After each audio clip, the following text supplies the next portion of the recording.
Hello friends, good morning सभी को, सभी साथियों को सुप्रभात। साथियों देखिए, पेडागॉजी जिसे हम शिक्षण शास्त्र कहते हैं, ठीक है। तो पेडागॉजी कैसे पढ़ें, शिक्षण शास्त्र को कैसे पढ़ें, अर्थात आप सभी जान रहे हैं सभी विषयों में शिक्षण शास्त्र होता है, ठीक है। चाहे हम हिंदी भाषा की बात करें, अंग्रेजी की बात करें, पर्यावरण की बात करें या बाल विकास की बात करें, सभी विषयों में शिक्षण शास्त्र रहता है। तो शिक्षण शास्त्र में पूरा अंग पाने का क्या है रहस्य, क्या है राज, आज हम इस वीडियो के माध्यम से जानेंगे। ये वीडियो बहुत ही खास होने वाला है साथियों, तो बिल्कुल जल्दी आज के लाइव सेशन से जुड़ जाएं ताकि हम इसके बारे में पूरे जो डिटेल्स है एनालिसिस कर सकें। चलिए अभी हम शुरू करें। गुड मॉर्निंग सभी को, सुप्रभात, जय हिंद, वंदे मातरम। देखिए यहां बात करें हम सीडीपी, इसे सीडीपी का पूरा नाम आप सभी जान रहे हैं, चाइल्ड डेवलपमेंट एंड पेडागॉगी, है ना, बाल विकास और शिक्षण शास्त्र। आप सभी साथी बाल विकास को पढ़ते हैं, तो बिल्कुल बाल विकास को यदि आपने अच्छे से पढ़ लिया साथियों, तो आपका हिंदी विषय, अंग्रेजी, गणित, पर्यावरण विज्ञान गणित और सामाजिक विज्ञान, ये सभी विषय बेहतर तरीके से हल होगा। हम बात कर रहे हैं शिक्षण शास्त्र की, ठीक है।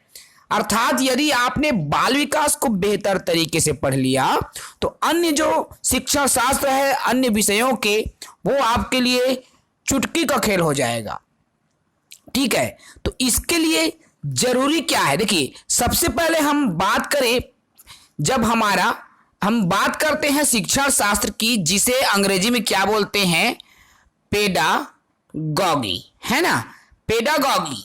तो ये नाम से ही है दोस्तों, इसका हिंदी में क्या अर्थ है, पढ़ाने का तरीका। क्या होता है पेडागॉगी, मतलब पढ़ाने का तरीका, ठीक है। अब ये जो पढ़ाने का तरीका है किस पर काम आता है, एक बालक पर। किस पर काम आता है साथियों, एक बालक पर, ठीक है। इसीलिए ये जो पेडागॉगी है, शिक्षण शास्त्र है, बालक को केंद्र बिंदु मानकर आपको अध्ययन करना है, ठीक है। आपको अगर क्वेश्चन सॉल्व करना है तो बालक को केंद्र बिंदु मानकर सॉल्व करना है, क्योंकि आप पेडागॉगी का, शिक्षण शास्त्र का प्रश्न हल कर रहे हैं। और शिक्षण शास्त्र कहता क्या है, शिक्षण शास्त्र है पढ़ाने का तरीका। इसका हिंदी में क्या है, पढ़ाने का तरीका। और पढ़ाने का जो तरीका है वो किसका होता है, बालक को पढ़ाने का तरीका, ठीक है। तो बिल्कुल आपको शिक्षण शास्त्र हल करने के लिए बालक को केंद्र बिंदु मानना पड़ेगा, ठीक है। अब इसके लिए देखिए, सबसे पहले आपको सीडीपी को अच्छे से पढ़ना है, चाहे वह सिद्धांत हो या कोई भी परिभाषा हो, कोई भी चीजें हो साथी, आपको बाल विकास और शिक्षण शास्त्र को बेहतर तरीके से पढ़ना पड़ेगा, ठीक है। देखिए आपको यहां पर शो हो रहा है, तो शिक्षण शास्त्र में यह कहना चाहिए, देखिए क्या क्या चीजें आती है। यदि आपने बाल विकास को पढ़ लिया तो भाषा शिक्षण, तर्क शिक्षण और अन्य शिक्षण, ठीक है। भाषा शिक्षण में आप हिंदी और अंग्रेजी पढ़ेंगे, जो पढ़ते हैं, ठीक है, ये चीजें क्लियर हो जाएंगी यदि आपने बाल विकास को अच्छे से पढ़ लिया। तर्क शिक्षण में आपका गणित आता है साथियों, ठीक है ना, और अन्य शिक्षण में आपका पर्यावरण विज्ञान और गणित तथा सामाजिक विज्ञान आता है। यदि आपने बाल विकास शिक्षण शास्त्र को अच्छे से पढ़ लिया तो ये जो अन्य विषय के जितने भी शिक्षण शास्त्र है, चाहे भाषा शिक्षण हो, तर्क शिक्षण हो या अन्य शिक्षण, है ना, ये तीनों शिक्षण शास्त्र आपके लिए बेहद ही आसान हो जाएगा। अब आपको पढ़ना कैसे है, ठीक है, आपको पढ़ना कैसे है तो देखिए बात करें हम सबसे शुरू में भाषा शिक्षण की, तो भाषा शिक्षण में आपका हिंदी और अंग्रेजी, ये दोनों चीजें आती है, ठीक है। अब भाषा में हिंदी और अंग्रेजी दोनों आता है, तो आपको करना क्या है, देखिए जब बात आती है दोस्तों भाषा की, ठीक है, तो भाषा की जब बात आए तो हमेशा याद रखना परिवेश को लेकर सोचना है। किसको लेकर सोचना है? परिवेश को लेकर। ठीक है साथियों, यदि आप इन दोनों भाषा को हल करें तो परिवेश को लेकर सोचें, क्योंकि जो भाषा है वह हमेशा परिवेश के आसपास ही चलता है। कैसे? इसे हम एक प्रश्न के माध्यम से समझने का प्रयास करेंगे। ये देखिए, आपको स्क्रीन पर एक प्रश्न दिखाई दे रहा है। ठीक है, देखिए, प्राथमिक स्तर पर हिंदी भाषा सिखाने के लिए सबसे अधिक जरूरी है। ठीक है, बात यहां देखो, यहां बात किसकी हो रही है? प्राथमिक स्तर की। याद रखना, ठीक है, हम बात कर रहे हैं प्राथमिक स्तर अर्थात 1 से 5 तक, है ना। पहली से 5वीं की हम बात कर रहे हैं प्राथमिक स्तर का मतलब। तो बिल्कुल इसको आप याद रखें, प्राथमिक स्तर का मतलब है यहां पर पहली से 5वीं की। ठीक है, अब देखिए, प्राथमिक स्तर पर हिंदी भाषा सिखाने के लिए सबसे अधिक जरूरी, देखिए जरूरी ये चारों चीजें हैं साथियों। ठीक है, लेकिन यहां पर बोला जा रहा है सबसे अधिक जरूरी। तो क्या क्या है? देखिए ऑप्शन में, कक्षा में प्रिंट समृद्ध समावेश, कक्षा में लिखित आकलन, भाषा शिक्षण का भाषा ज्ञान, या कक्षा में रंगीन पाठ्य पुस्तकें। देखिए, जब हम बात करते हैं प्राथमिक स्तर की, ठीक है, तो मैंने कहा भाषा में हमेशा परिवेश पर फोकस करना है। देखिए, यहां प्राथमिक स्तर की बात हो रही, अर्थात बच्चा स्कूल की बात हो रही है। ठीक है, अब स्कूल की बात हो रही है तो स्कूल के परिवेश की बात होगी, है ना। प्राथमिक शाला में क्या है? स्कूल की बात हो रही है। स्कूल अर्थात स्कूल के परिवेश। ठीक है, भाषा मतलब हमने क्या कहा अभी? परिवेश के बारे में। ठीक है, आपको समझना पड़ेगा। तो स्कूल की बात हो रही है मतलब स्कूल के परिवेश की बात हो रही है। अब देखो यहां पर इसका उत्तर ए आएगा। क्यों? कक्षा में प्रिंट समृद्ध परिवेश। देखिए, यहां पर बात तो हो रही है परिवेश की, लेकिन अब उस परिवेश में बालक को भाषा कैसे सिखाना है, या ये उत्तर कैसे में आएगा? देखिए, आप सभी देखे होंगे प्राथमिक शाला में जब जाओगे, सभी दीवारों पर प्रिंट चित्र बना होता है, जिसमें गिनती भी रहेगा, ABCD भी रहेगा, बिल्कुल चित्र सहित सभी दीवारों पर आपको देखने को मिल जाएगा। ठीक है, तो क्या है? यही है। देखिए, कक्षा में प्रिंट समृद्ध परिवेश, है ना। प्रिंट अर्थात पूरा चित्र रूप में दीवार में बना रहेगा, बच्चे को समझाने के लिए पूरा समृद्ध रहेगा, है ना, सभी दीवारों पर। तो यही क्या है? इसका उत्तर हो जाएगा। तो इस तरीके से आपको भाषा को समझना होगा। समझ में आ रहा है साथियों मैं जो बताने का प्रयास कर रहा हूं? अर्थात आप भाषा को यदि समझ रहे हैं तो उसको परिवेश से जोड़ के लेना है। ठीक है, भाषा हमेशा परिवेश से सीखी जाती है। तो आपको भाषा के लिए परिवेश को समझना बेहद ही आवश्यक है। देखिए, यहां हम बात करें अंग्रेजी शिक्षण की, तो एक प्रश्न मैंने अंग्रेजी में भी लिया है। Iconic mode of learning is based on the system of using.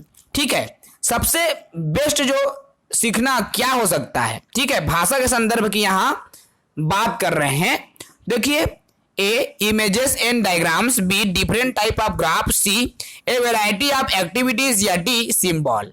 ठीक है, तो यहां देखिए मैंने क्या बताया अभी, जब बात आती है भाषा की, ठीक है, जब बात आती है भाषा शिक्षण की तो क्या करना है?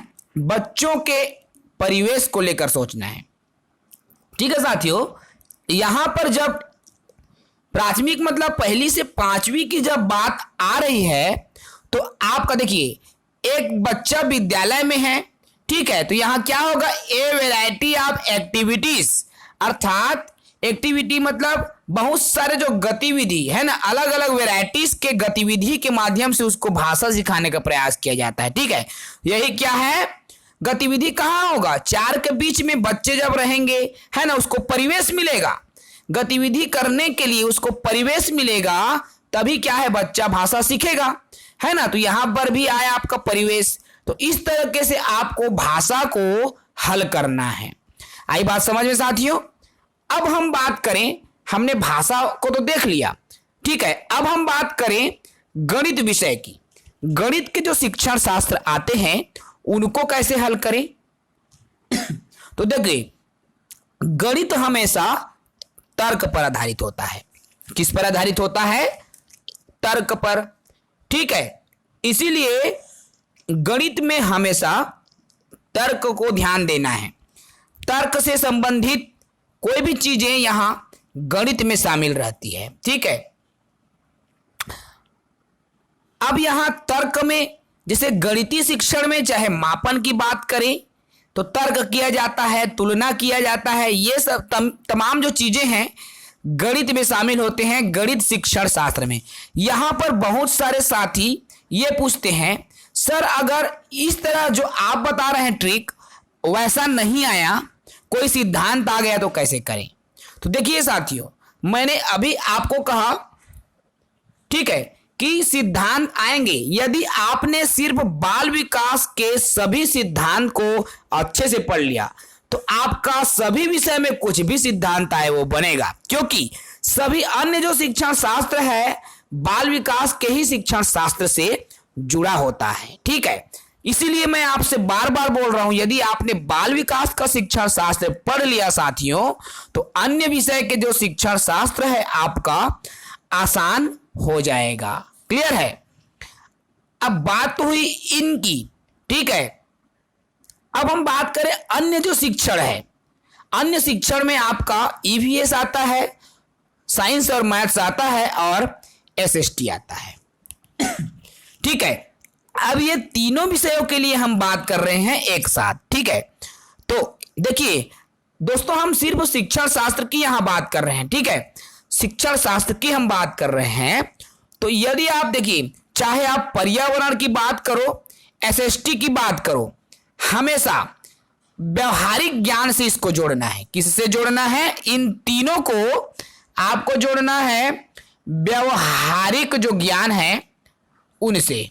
ठीक है, पर्यावरण, साइंस, गणित या एसएसटी को आपको व्यवहारिक ज्ञान से कैसे जोड़ना है? तो इसमें बच्चों को हमेशा उनके जो समुदाय है, ठीक है, बच्चों के समुदाय से जोड़ के देखना है। अब बच्चों के समुदाय में क्या आता है? परिवार भी आता है, आप सभी जान रहे हैं, परिवार आता है, समुदाय के ही अंग है। ठीक है, विवाह होना ये भी समुदाय का हिस्सा है, जाति, जितने भी चीजें आपको देखने को मिलेंगे वे सभी क्या है? समुदाय के हिस्सा है। ठीक है, तो इन तीनों को जब भी आप हल करेंगे तो आपको समुदाय से जोड़ करके देखना है। ठीक है, देखिए यहां पर आपको गणित का ये जो प्रश्न है देखने को मिल रहा है। ठीक है दोस्तों, समुदाय में क्या चीजें हो रहा है उस पर आपको जाना है। ठीक है, प्राथमिक स्तर पर शिक्षार्थियों को माप का संदर्भ पढ़ाने के लिए निम्नलिखित में से कौन सा कथन सत्य है? आप देखो, इसको मापन बताना है प्राथमिक शाला के बच्चों ना, याद रखना प्राथमिक की यहां बात हो रही है, मतलब पहली से पांचवी के जो बच्चे हैं उनकी बात हो रही है। अब पहली से पांचवी तक के जो बच्चे हैं उनको मापन बताना है। तो इनको कौन सा कथन सत्य है? अप्रमाणित मापों का उपयोग नहीं करना चाहिए, अप्रमाणित मापों का उपयोग प्रमाणित मापों के बाद करना चाहिए, प्रमाणित मापों का उपयोग अप्रमाणित मापों के बाद करना चाहिए, या केवल अप्रमाणित मापों का ही उपयोग करना चाहिए। देखिए यहां पर इसका जो उत्तर है सी होगा, प्रमाणित मापों का उपयोग अप्रमाणित मापों के बाद करना चाहिए। डायरेक्ट आप दोस्त देखिए यहां पर हमने क्या बोला, इन तीनों विषयों को पढ़ने के लिए आपको समुदाय को लेकर सोचना है। समुदाय में बहुत सी चीजें आती है। देखिए हम जिस समुदाय में रहते हैं, जिस मानव समाज के बीच में रहते हैं, वहां पर क्या है, आप अक्सर देखेंगे कोई घर को नाप रहा है, किसी और चीज को नाप रहा है। ऐसी मान लीजिए, ठीक है, कोई हम अपने घर के पास खड़े हैं बाहर में, कोई बाइक वाला हमारे पास आता है, हमसे पूछता है कि सर फलाना का घर कहाँ है। हम क्या बोलते हैं? सामने जाओगे लगभग 100 मीटर की दूरी, या बोलेंगे लगभग यहां से 10-15 कदम में आपको मिल जाएगा। क्या बोलेंगे? बस थोड़ा सा आगे जाना पड़ेगा आपको, 10-15 कदम चलोगे तो क्या है, उसका घर आपको दिख जाएगा। ऐसे हम बताते हैं, ठीक है ना। ये कहां से लिए हमने, समुदाय से ही लिए, ठीक है। तो इस तरह से आपको समुदाय से सोचना है। उसके बाद देखिए हमने उसको बताया कि यहां 10 कदम चलोगे तो उसका घर मिलेगा।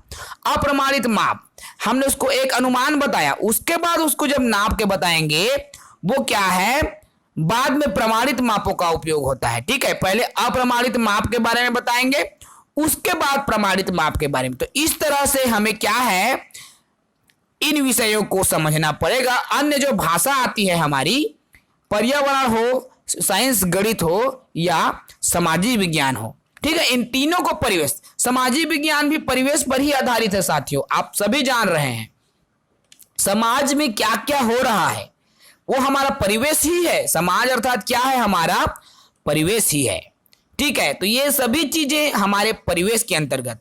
तो इस तरीके से यदि आप शिक्षा शास्त्र को पढ़ेंगे तो आपका बेहतर अंक आ जाएगा, ठीक है। शिक्षण शास्त्र को आपको इसी विषय से पढ़ना है। मैं एक बार फिर बोलूंगा, यदि आप बाल विकास को, ठीक है, सीडीपी, यदि आपने सीडीपी विषय को बेहतर तरीके से पढ़ लिया तो आपका जो अन्य विषय है बिल्कुल आसान हो जाएगा। आपको सिर्फ तैयारी करना है बाल विकास की। बेहद अच्छे तरीके से अगर आपने बाल विकास को पढ़ लिया तो आपका जो अन्य विषय है आसान हो जाएगा, ठीक है। आशा है साथियों ये जो वीडियो है आपको अच्छा लगा होगा। अन्य वीडियो में फिर एक शिक्षाप्रद अपडेट के साथ चर्चा करेंगे। जय हिंद।